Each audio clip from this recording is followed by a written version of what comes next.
Lütfen daha hızlı. Yanınıza almayınız.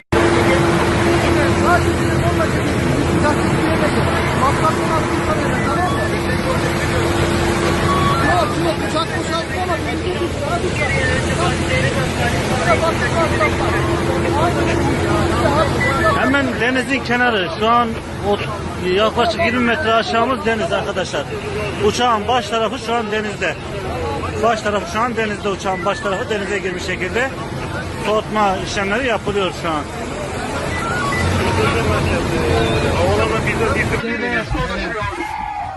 Ulan biz neredeyiz şu an anlamamış.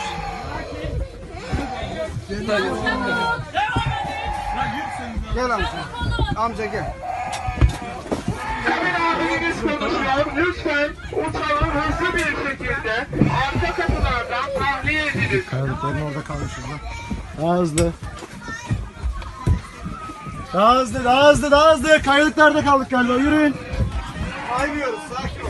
Sayın misafirlerimiz, Kamer abiniz konuşuyor. Daha hızlı. Uçağı hızlı bir şekilde tahliye ediniz. El bagajlarınızı yanınıza almayınız. Sayın misafirlerimiz, uçağın sağ ve sol kapılardan hızlı bir şekilde tahliye ediniz. Kabin Acele acele hızlı hızlı. Yaşlı var, yaşlı var. Hızlı hızlı hızlı.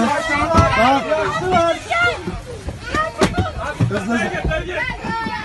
Abi gelin bu taraftan gelin. Atla atla. Atlayın. Hayır. Atlayın. Sakin sakin. Yavaş yavaş. Sakin sakin.